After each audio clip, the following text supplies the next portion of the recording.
I'm lying awake at 3 a.m., staring at the ceiling fan spinning slowly above me in this duplex with a shared driveway and thin walls in Miami. And outside, I can hear the rumble of the elevated train passing through our urban block near those corner stores that never close. It's winter when the cold keeps me inside and the windows fog up from the warmth, and I've pulled the blanket up to my chin, but I'm not cold. I'm burning with something I don't have a name for yet. My forest green dress from my working days hangs on the back of the door, the one I wore when I signed my first contract, when I shook hands with clients who respected me, when I was somebody. Now it just hangs there like a ghost of who I used to be. The coffee can on the shelf full of saved buttons sits in the closet watching me like it always does. I've been collecting those buttons for 40 years, every single one saved because you never know when you might need it. When something might tear and need mending. That's how I was raised. Save everything. Waste nothing. Fix what's broken instead of throwing it away. I applied that philosophy to my marriage, to my family, to every relationship I ever built. But some things can't be mended with thread and a saved button. Some things are ripped so badly that all the saving in the world won't make them whole again. On my nightstand sits my church fan with Martin Luther King's face on it, the one I've carried to Sunday service for years, waving it during the sermon when the Holy Spirit moves through that sanctuary and the air gets thick with prayer and sweat. I made peach cobbler from scratch yesterday, thinking it might bring some sweetness back into this house, thinking maybe if I just kept doing what I'd always done, everything would somehow return to normal. But it sits untouched in the kitchen going stale. My crocheting and radio sit beside the bed, but tonight my hands won't stop shaking enough to work the yarn. Let me take you back. Let me show you how I got here. Because 3 months ago, I was a different woman. I was still asleep. 3 months ago, I woke up on a Tuesday morning the way I always did, with the elevated train rumbling past at 6 a.m. like an alarm clock I never set. My husband was already downstairs making coffee, and I could smell it drifting up through the thin walls of this duplex we've lived in for 23 years. I got dressed in my forest green dress from my working days because Tuesdays were bookkeeping days, the day I went through the accounts for my cleaning business, the company I built from nothing over 30 years. I was proud of that business. I'd started with 1 mop, 1 bucket, and a bus pass that took me to office buildings downtown where I cleaned toilets at 5 a.m. before the executives arrived. I built it into something real. 15 employees, commercial contracts, my name on the door. The season was just starting to turn cold. That Miami winter that's not really winter to anyone else, but feels like it to us. When you need a sweater in the morning and the windows fog up from the warmth inside. I poured my coffee into the same mug I'd used for 20 years, sat down at the kitchen table with my laptop, and logged into the business account. That's when my world ended. That's when I saw it. $220,000. Gone. Not missing. Not stolen by some hacker or scammer. Spent. Charged. Deliberately taken by people who had the account number, the access, the trust. Page after page of transactions I didn't recognize. Hotels in South Beach. Restaurants I couldn't even pronounce. A jewelry store. A car dealership. Furniture stores. Airlines. All of it adding up to a number so large I had to read it 3 times before my brain would accept what my eyes were seeing. My hands started shaking, not just trembling, but shaking so hard I had to put the coffee mug down before I dropped it. I felt my chest tighten like someone had wrapped a belt around my ribs and was pulling it tighter and tighter. The elevated train rumbled past outside, but I couldn't hear it anymore. All I could hear was this ringing in my ears and my own breath coming too fast, too shallow. I knew who did it. I knew immediately. My son Marcus and his wife Shanice. They were the only other people with access to that account. I'd given them the card 2 years ago when Marcus started helping with supply runs for the business, when he said he wanted to learn the operations, when he acted like he finally cared about the thing I'd built. I trusted him because he's my son, because that's what mothers do. I need you to understand something. When you see a number like that, your first instinct isn't anger. It's disbelief. Your brain tries to find any other explanation. Maybe it's a mistake. Maybe the bank made an error. Maybe someone cloned the card. You go through every possible reason except the one that's staring you in the face. Because accepting the truth means accepting that your own child, the baby you carried and raised and sacrificed for, looked you in the eye and robbed you blind. I printed every statement. My hands were still shaking, but I needed proof, needed to see it on paper to make it real. I spread them across the kitchen table like evidence at a crime scene. Then I called my husband at work. He's been a mechanic at the same garage for 38 years, and he answered on the second ring the way he always does. I told him everything. My voice was shaking so badly I could barely get the words out. I told him about the charges, about the amount, about Marcus and Shanice. There was silence on the other end of the line, long enough that I thought the call had dropped. Then he said, and I will never forget these words as long as I live, he said, let it go. Let it go. Like I'd found a dish left in the sink. Like someone had borrowed my car without asking. Let it go. I said, what do you mean, let it go? They stole $220,000? That's everything. That's the business. That's our retirement. That's 30 years of work. And he said they're family. They must have needed it. God will sort it out. Don't make this into something bigger than it needs to be. You'll tear this family apart. I stood there in my kitchen holding the phone, staring at those bank statements spread across the table, and I felt something crack inside me. Not break, crack. Like ice on a lake in early spring when the temperature starts to rise and you can hear it fracturing beneath your feet. That's what happened in my chest. Something cracked, and I could feel cold water starting to seep through. But I didn't argue with him. You know why? Because part of me believed him. That's the part that's hard to admit, the part that makes me sick when I think about it now. But I believed that maybe he was right. Maybe I was overreacting.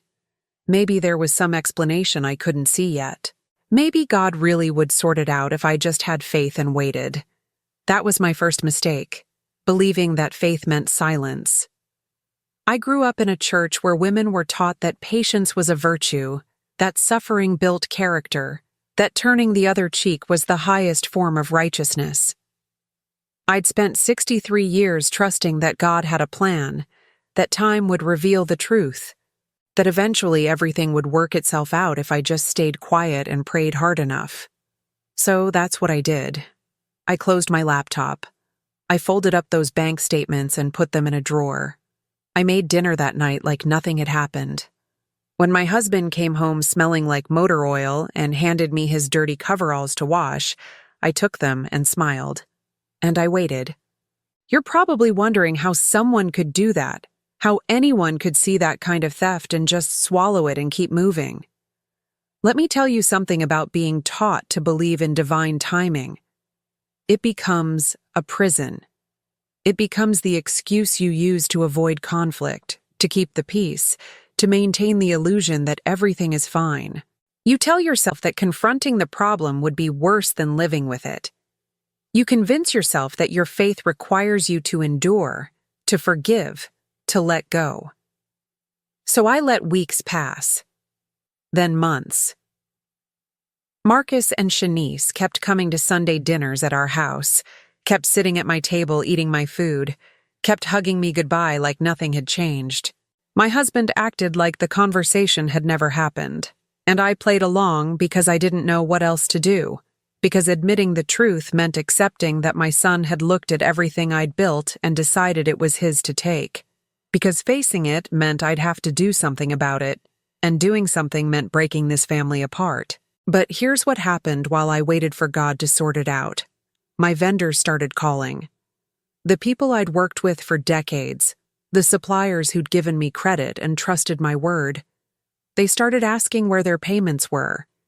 I'd check the account and there'd be just enough for payroll but nothing else. I started making excuses. I told them there was a delay, a processing issue, that the check was in the mail.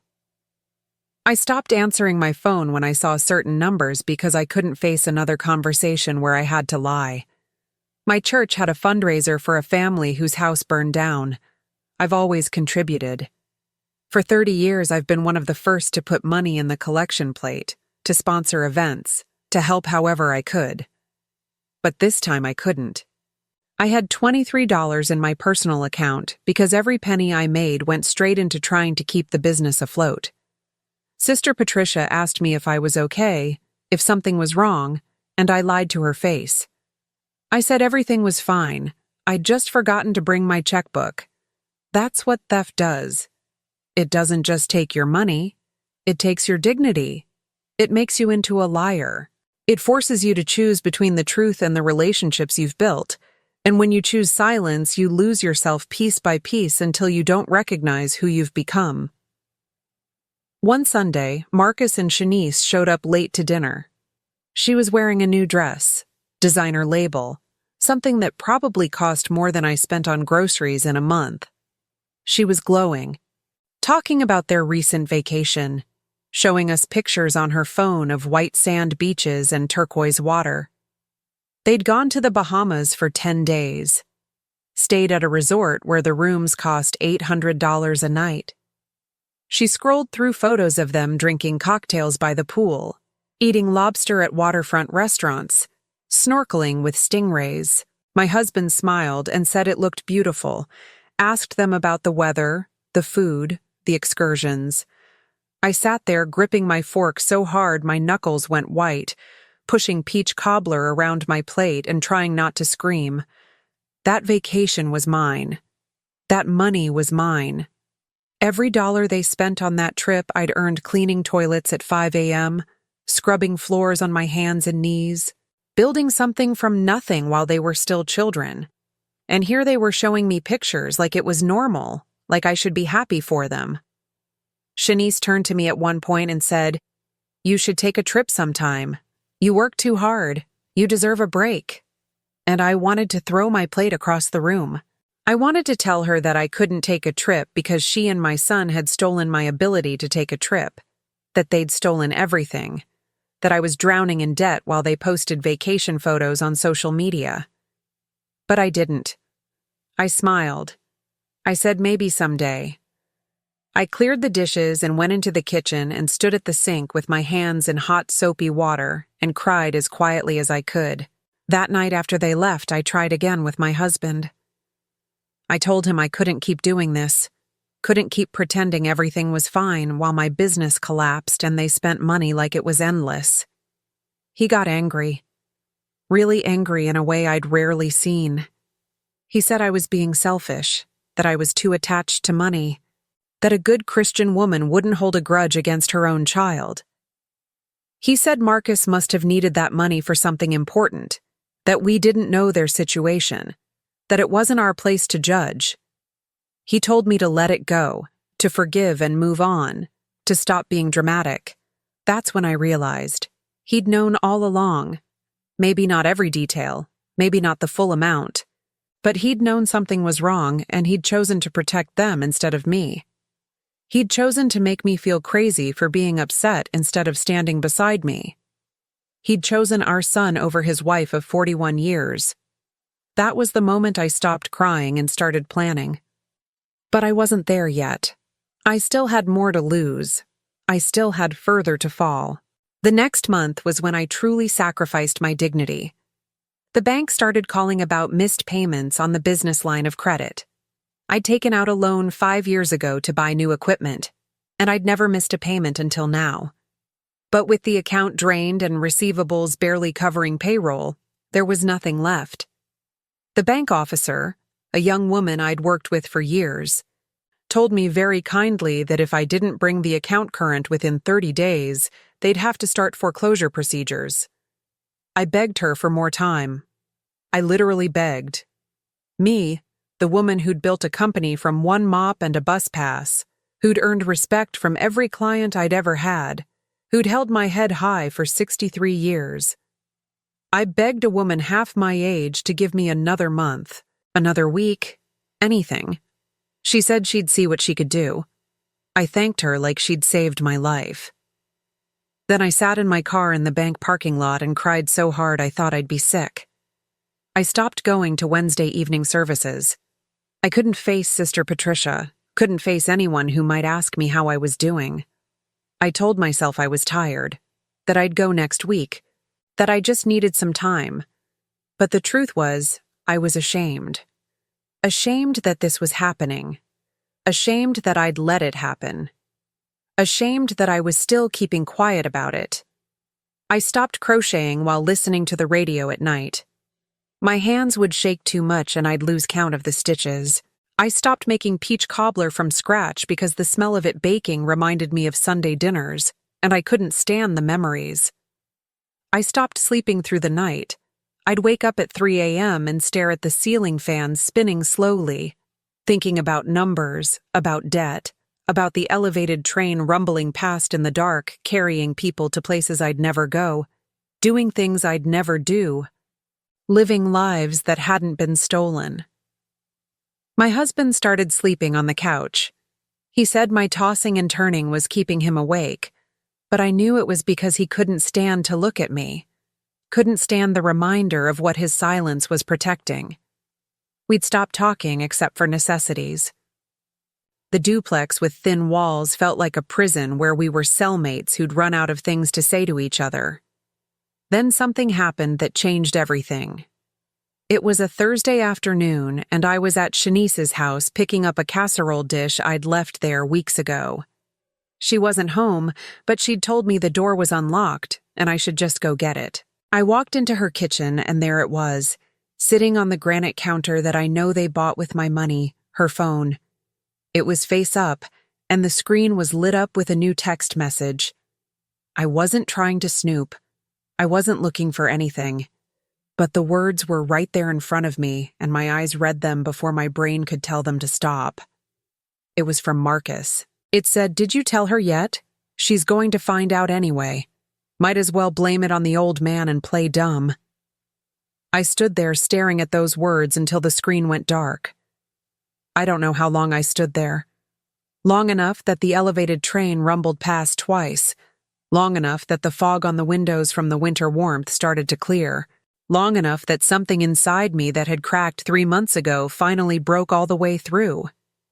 They knew. They'd always known. This wasn't some mistake, some emergency they couldn't tell me about, some situation I didn't understand. They'd planned it. They'd taken the money deliberately, and they'd counted on my husband to keep me quiet. They'd counted on my faith, on my fear of conflict, on my belief that family was supposed to forgive each other no matter what. They'd looked at me and decided I was too weak, too trusting, too beaten down to fight back. They were wrong. I grabbed that casserole dish and walked out of that house, and I didn't close the door behind me. I got in my car and I drove home, and I walked past my husband sitting on the couch watching television, and I went straight to our bedroom. I pulled out the box from the top shelf of the closet, the one where I keep old photos and documents and things that matter. I was looking for something specific, and it took me 20 minutes to find it, but I knew it was there. I knew it because I'd looked at it 1,000 times over the years whenever I needed to remember who I was. It was a photograph tucked into an old Bible, me at 35 in my forest green dress from my working days, standing in front of my first office. I was holding the business license in one hand and grinning like I'd won the lottery. My hair was shorter then, darker, no gray yet. My face was smoother, younger, but it was the eyes that stopped me. That woman's eyes were bright. They were confident. They were the eyes of someone who believed in herself, who knew her own worth, who'd built something from nothing and was proud of it. I didn't recognize her anymore. Looking at that photo was like looking at a stranger. Where had she gone? When had I stopped being her? When had I become this woman who stayed quiet while her own child robbed her, who accepted humiliation and insults and disrespect because she was too afraid to fight back? When had I decided that keeping the peace was more important than keeping my dignity? I sat on the edge of the bed holding that photo, and I felt something shift. Not crack, not break. Shift. Like tectonic plates moving deep underground, changing the landscape above without anyone noticing until suddenly there's a mountain where there used to be flat earth. That's what was happening inside me. Everything was shifting, rearranging, becoming something new. That night I didn't sleep at all. I lay awake staring at the ceiling fan, and instead of thinking about the money or the betrayal or the shame, I started thinking about what that woman in the photograph would do. She wouldn't wait for God to sort it out. She wouldn't stay quiet to keep the peace. She wouldn't accept this. She'd fight back. She'd use the strength that got her that business license in the first place, the determination that built a company from one mop and a bus pass, the courage that raised 3 children and survived 41 years of marriage to a man who'd just proven he'd choose his son over his wife. By the time the sun came up and the elevated train started its morning route, I'd made my decision. I wasn't going to wait anymore. I wasn't going to stay quiet anymore. I wasn't going to let them keep destroying me while I smiled and made peach cobbler and pretended everything was fine. But I knew I couldn't do it alone. I needed help. I needed someone who would tell me I wasn't crazy, that I had the right to be angry, that fighting back didn't make me a bad Christian, or a bad mother, or a bad wife. I needed someone who would stand beside me when everyone else walked away. The next morning after my husband left for work, I got dressed in my forest green dress from my working days. I hadn't worn it in months, but I needed to feel like that woman in the photograph, needed to channel whatever was left of her strength. I walked the 3 blocks to Sister Patricia's house in the cold Miami winter morning when the windows fog up from the warmth inside. She was in her kitchen making breakfast when I knocked, and she took one look at my face and knew something was wrong. She sat me down at her table. She poured me coffee. And then she said, "Tell me everything. And I need you to know you weren't interrupting anything important." So I did. I told her about the theft, about the amount, about Marcus and Shanice, about my husband telling me to let it go. I told her about the months of silence, the lies I'd told to vendors, the shame I felt every Sunday sitting in church pretending I was fine. I told her about the text message I'd seen, about the photograph I'd found, about lying awake all night realizing I had to fight back. When I finished, Sister Patricia didn't tell me to pray about it. She didn't tell me to wait on God's timing. She didn't tell me that family was more important than money, or that a good Christian forgives. She looked at me across that kitchen table and said, "Baby, God gave you a mind and hands for a reason. He expects you to use them, and anyone who tells you different is more interested in keeping you quiet than keeping you safe." Then she made a phone call. Right there in front of me, she called Brother James, who'd recently retired from practicing law. She told him she had someone who needed help, someone who'd been wronged and needed to know their legal options. Within an hour, I was sitting in his home office listening to him explain that I had rights, that the business was in my name, that I could press charges, that I could file a lawsuit, that the law was on my side if I was willing to use it. He walked me through everything I'd need, every bank statement, every receipt, every piece of evidence. He explained how civil suits work, what kind of timeline I was looking at, what I could realistically expect to recover. He didn't sugarcoat it. He told me it would be expensive, time-consuming, and ugly. He told me my family would be angry, that some people in the church might judge me, that my husband would probably leave. He asked me if I was sure I wanted to do this. I looked at him, and I thought about that woman in the photograph, about the business I'd built, about the 30 years I'd spent on my knees scrubbing floors so my children could have more than I did. I thought about Marcus and Shanice scrolling through vacation photos at my dinner table while I lied to creditors. I thought about my husband telling me to let it go while they drove around in a car bought with my money. I thought about who I used to be and who I'd become and who I wanted to be when this was over. I told him yes. I was sure. Let's do it. Over the next 3 weeks, I became someone I didn't know I could be. Every morning after my husband left for work, I gathered evidence. I logged into the business account and printed every single statement from the past 2 years. I went through my files and found the original paperwork that proved the company was mine, that I was the sole owner, that I'd never given Marcus or Shanice authorization for anything except supply purchases. I made copies of everything. 3 complete sets. 1 for Brother James, 1 for me, 1 locked in Sister Patricia's safe. I opened a new bank account my husband didn't know about. I had my paychecks deposited there.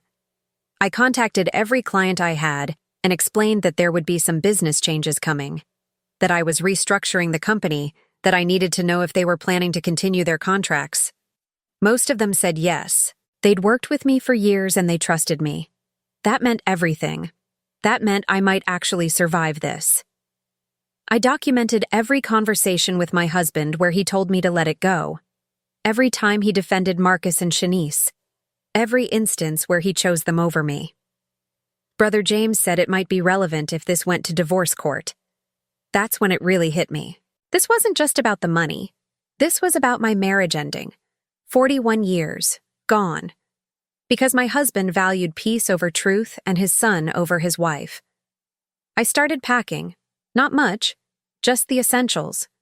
My clothes, my documents, some photos of my daughters and grandchildren, things that were mine and mine alone. I packed it all into 2 suitcases and took them to Sister Patricia's garage. She didn't ask questions. She just helped me carry them inside and lock the door, and then she hugged me so hard I started crying. She said, "You're doing the right thing.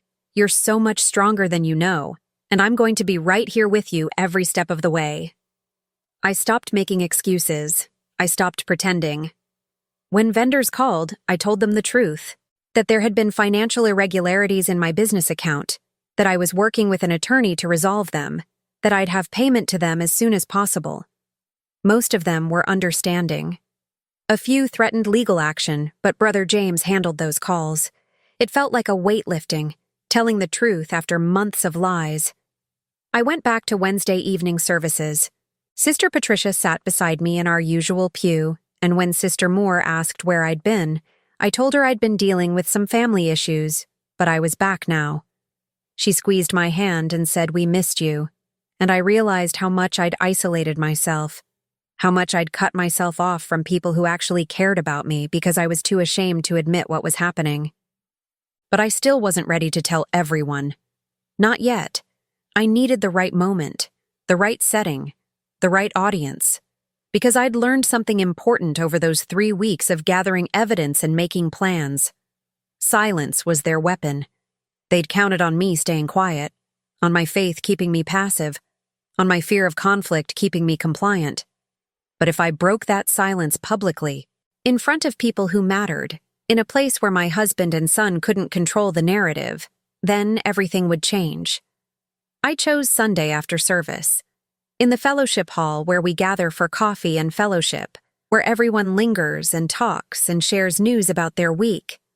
I'd been going to that church for 34 years. I knew every person there. They'd watched my children grow up, celebrated my business successes, supported me through hard times. They were my community, and I needed them to know the truth.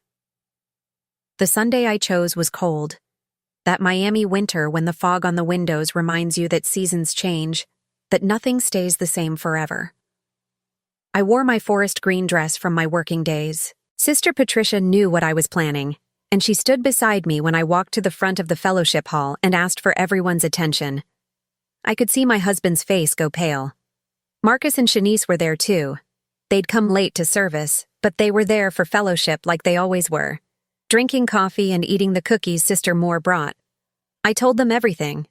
My voice shook at first but got stronger as I went.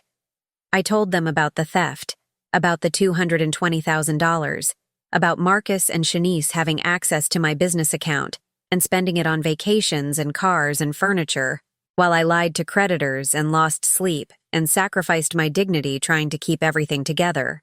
I told them about my husband telling me to let it go, to trust God to sort it out, to stay quiet for the sake of family unity. I told them about the text message I'd seen, about how they'd planned this, about how they'd counted on my silence. You could have heard a pin drop. 70 people in that fellowship hall and nobody made a sound except me. I saw Sister Moore put her hand over her mouth. I saw Brother James nodding like he'd expected this moment, like he'd been waiting for it. I saw my daughters standing in the corner with faces that went from confused to horrified as they understood what I was telling them. And I saw Marcus trying to pull me down, trying to get me to stop talking, reaching for my arm while Shanice stood frozen with her coffee cup halfway to her mouth. I pulled my arm away from Marcus and I said, "I'm not finished." I told them I'd filed a civil lawsuit, that I had documentation of every fraudulent charge, that I'd hired an attorney and I was pursuing full repayment plus legal fees. I told them I'd opened a new bank account and secured my business assets and taken steps to protect myself from further theft. And then I said something I'd been practicing for 3 weeks, words I'd repeated to myself in the mirror every morning until I believed them. I said I was taught that faith meant forgiveness, that family meant sacrifice, that a good Christian woman stays quiet and trusts God to fix her problems. But I've learned that faith also means standing up for yourself, that family doesn't have the right to destroy you, and that God gave me a brain and a voice and the law on my side for a reason. I'm not staying quiet anymore. I'm not letting this go. And if that means this family tears apart, then it was already broken and I just finally noticed. Then I sat down. Sister Patricia was beside me immediately, her arm around my shoulders. Sister Moore came over. Brother James. One by one, people I'd known for decades came to me, touched my shoulder, told me they were sorry, told me I was brave, told me they'd support me however they could. My husband stormed out. Marcus and Shanice followed him. I watched them go and I felt nothing. Not anger, not sadness, nothing. Just this quiet sense that I'd done what needed to be done and whatever happened next was out of my hands. My daughters stayed. They came to me after everyone else had left, and they asked me why I hadn't told them sooner, why I'd kept this secret, why I'd let them keep bringing their brother's children around to family dinners not knowing what he'd done. I told them I'd been ashamed, that I'd thought I could handle it myself, that I hadn't wanted to force them to choose sides. But now they knew. Now everyone knew, and there was no going back. That night, my husband came home and told me to pack my things and leave. He said I'd humiliated him, embarrassed the family, destroyed his relationship with his son. He said he'd never forgive me for what I'd done. I looked at him. This man I'd been married to for 41 years, and I said I already packed 3 weeks ago. My bags are at Patricia's house. I just came back to get my coffee can full of buttons and my church fan with Martin Luther King's face on it. Then I walked out. He didn't try to stop me. I stayed with Sister Patricia for 2 weeks while Brother James filed the lawsuit and got a judge to freeze Marcus and Shanice's assets pending the civil trial. They tried to empty their bank accounts, but we'd moved fast enough to prevent it. The judge looked at the evidence, at the bank statements with their names on the transactions, at my testimony about how they'd had access to the account, and granted a preliminary injunction. They couldn't sell their house, couldn't sell the car, couldn't touch any account with their names on it. My daughter stopped speaking to Marcus. Completely. Blocked his number, refused to attend any event where he'd be present, made it clear to their father that they stood with me. I hadn't asked them to choose, but they chose anyway. They said what he did was unforgivable, that stealing from your own mother was beyond any justification they could imagine. Their support meant more than any court victory could. The church board asked my husband to step down from his position as deacon. They said they couldn't have someone in leadership who'd enabled the exploitation of a church member, especially their own wife. He refused at first, but when Sister Moore and Brother James and half the board stood up and said they'd resign if he didn't, he stepped down. I heard about it from Sister Patricia. I didn't attend that meeting. I didn't need to. Shanice's family found out what happened. Her mother called me to apologize, to say she'd raised her daughter better than this, that she was ashamed. She testified in the civil trial about gifts Shanice had given her, expensive things she'd thought Shanice and Marcus could afford, but now realized were bought with stolen money. Her testimony helped establish the pattern of spending. I never expected her support, but I was grateful for it. The trial took 4 months, 4 months of depositions and court dates, and sitting across a table from my son and his wife, while attorneys asked questions neither of them could answer honestly. They tried to claim I'd given them permission, that it was a misunderstanding, that they thought the business was a family asset they could use. But the evidence was overwhelming. Brother James had documented everything. The judge ruled in my favor. Full repayment of $220,000 plus legal fees on a court-ordered payment plan. They'd be paying me back for the next 10 years. But the money wasn't the victory. The real victory was walking out of that courthouse knowing I'd fought back, that I'd refused to stay quiet, that I'd used every tool the law gave me to protect myself. The real victory was looking at Marcus and knowing I'd never trust him again, never make excuses for him again, never sacrifice my dignity for the sake of family peace. The real victory was freedom from the belief that faith meant accepting abuse. My husband moved in with Marcus and Shanice. I haven't seen him in 8 months. We're not divorced yet, but we're separated, and the paperwork is in progress. He sends messages through mutual friends sometimes, asking if I'm willing to forgive and work on the marriage. I don't respond. There's nothing left to work on. He made his choice when he told me to let it go. He chose comfort over justice, silence over truth, his son over his wife. I can forgive that, but I can't forget it, and I definitely can't build a life around it anymore. I rebuilt my business. It took 6 months, but I did it. I hired a bookkeeper who wasn't related to me, installed a system that requires 2 signatures for any transaction over $500, changed every password and access code. My clients stayed loyal. Most of them had known something was wrong and were relieved when I explained what had happened and what steps I'd taken to prevent it from happening again. Revenue is back to where it was before the theft. I'm going to be okay financially. But more than that, I'm going to be okay emotionally. That's the part that surprised me. I thought fighting back would make me bitter, would turn me into someone angry and vindictive and hard. But the opposite happened. The more I stood up for myself, the lighter I felt. The more I told the truth, the freer I became. Every time I had to face Marcus in court, every time I had to document another fraudulent charge, every time I had to explain to someone what had happened, it got easier. Not because the pain lessened, but because I was choosing truth over comfort, and that choice gave me power I didn't know I had. 6 months after the trial, I started speaking at senior centers about financial exploitation. Brother James connected me with organizations that help elderly people protect themselves from fraud and abuse. I tell my story to rooms full of people who've experienced similar betrayals, who've stayed quiet because they were ashamed or afraid or convinced that family came before everything else. I tell them what I learned, that silence protects the abuser and destroys the victim, that faith doesn't require you to accept mistreatment, that there are laws designed specifically to protect us if we're willing to use them. That's when I learned the statistics that broke my heart all over again. Financial exploitation of seniors results in annual losses between $28 and $36 billion. Billion. With a B. Billions of dollars stolen from people who worked their whole lives, saved and sacrificed and built something, only to have it taken by people they trusted. Family members mostly. Children, grandchildren, spouses. People who look at the vulnerability of aging and see an opportunity instead of a responsibility. And I learned that in nursing homes, almost 1 in 6 residents reports experiencing abuse. Physical, emotional, financial neglect.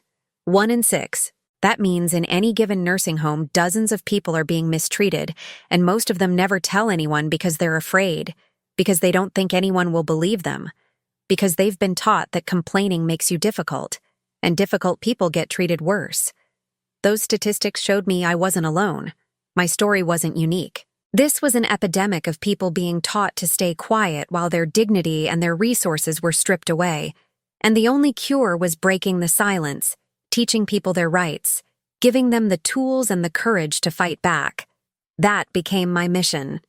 I started a support group at my church for people dealing with financial exploitation. We meet every other Tuesday evening. Sometimes there are 3 people, sometimes 15. We share our stories, we cry together, we help each other navigate the legal system, find attorneys, document evidence. We remind each other that staying quiet protects the abuser, that we have rights, that fighting back isn't selfish or unchristian or vindictive, it's survival. Sister Patricia comes to every meeting, so does Sister Moore. Brother James has come a few times to answer legal questions. My daughters come when they can.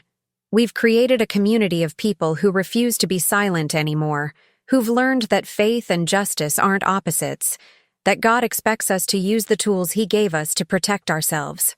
One Tuesday evening, a woman named Margaret came to the group for the first time. She was 72 years old, living in a duplex like mine, and her nephew had been stealing from her for 3 years. She'd caught him writing checks from her account, using her credit cards, forging her signature on documents.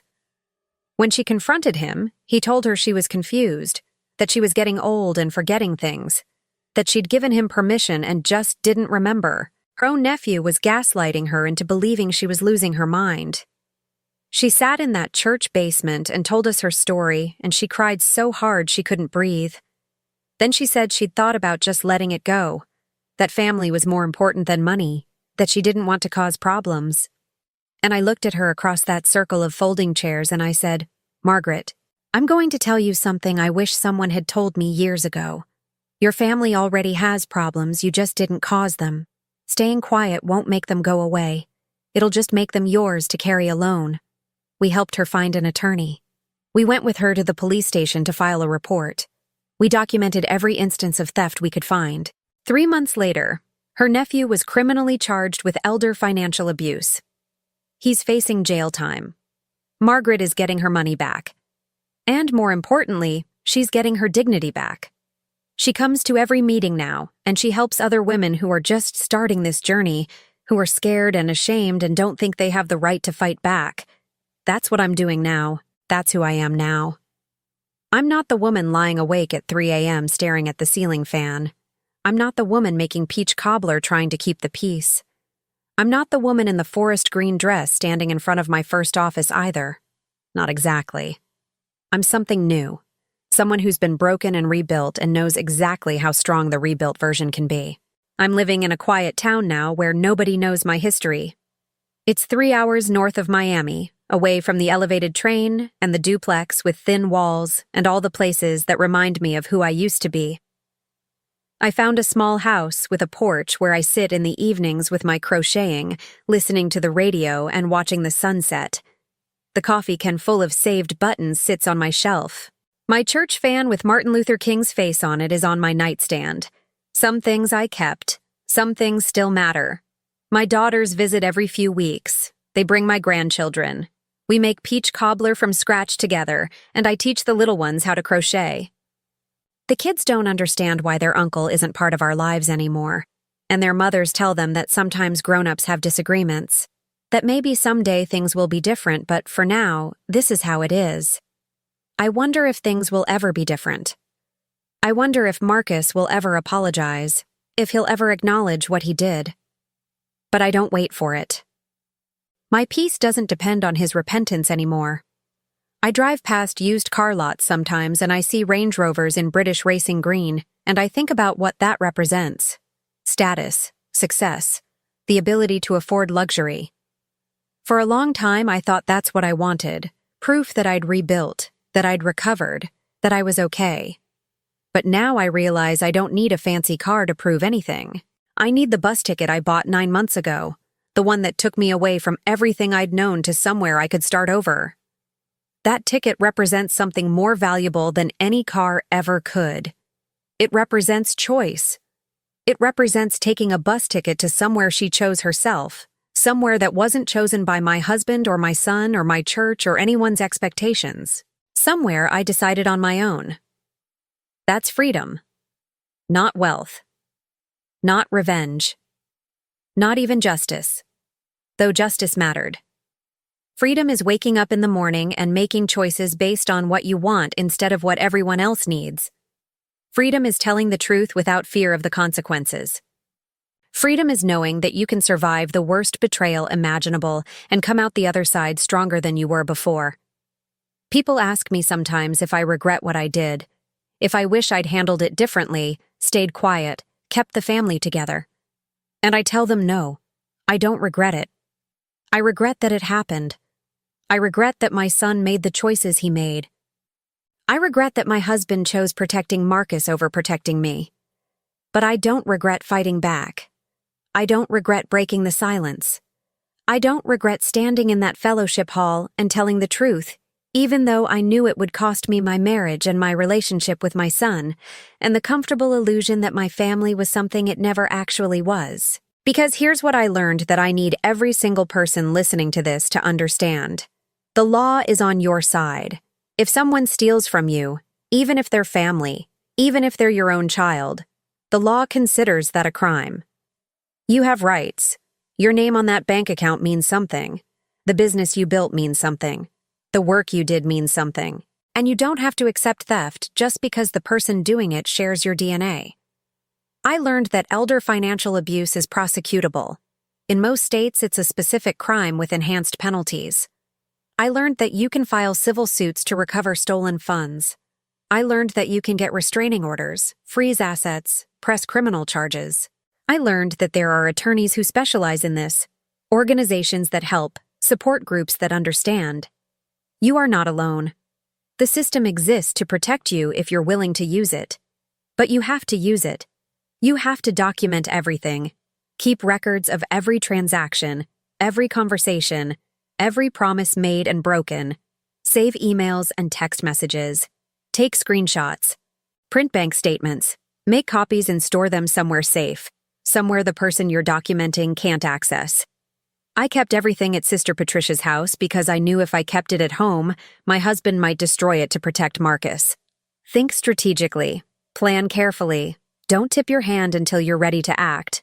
And find your people. Find the Sister Patricias and Brother Jameses and Sister Moores of the world, the people who will stand beside you when everyone else walks away. Don't try to do this alone because the isolation is part of what keeps you trapped. Abusers count on you being too ashamed to tell anyone, too afraid to ask for help. Break that isolation. Tell someone. Tell multiple people. Build a support network before you make your move because you're going to need them when everything falls apart. Most importantly, don't wait for God to sort it out. I say this as someone who's been in church every Sunday for 63 years, who believes in prayer and faith and divine timing. But I also believe that God gave you a brain and hands and voice and the law on your side, and He expects you to use them. Faith doesn't mean passivity. It doesn't mean accepting abuse. It doesn't mean staying silent while someone destroys you. Sometimes faith means fighting back. Sometimes it means standing up in a fellowship hall and telling the truth even though your voice is shaking. Sometimes it means getting on a bus and leaving everything you've known because staying would kill something essential inside you.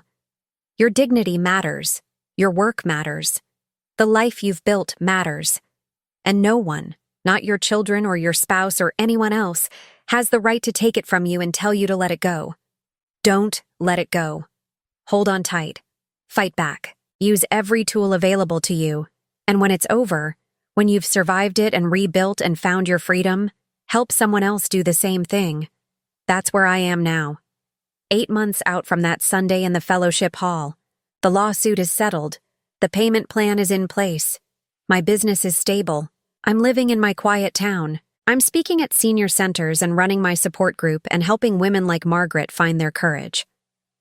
I'm not who I was before all this happened, and I'm glad. That woman was too afraid, too willing to sacrifice herself, too convinced that her value came from keeping everyone else happy. This woman knows better. This woman has seen the worst people can do and survived it. This woman has stood in a courtroom and faced down her own son and won. This woman has a church fan with Martin Luther King's face on it and a coffee can full of saved buttons and a bus ticket stub from the day she chose freedom over familiarity. This woman wakes up at 3 a.m. sometimes and stares at the ceiling fan. But now, instead of burning with nameless rage, she's planning the next senior center talk, thinking about what story to tell that will help someone find their courage. I'm 63 years old. I'm divorced, or will be soon enough.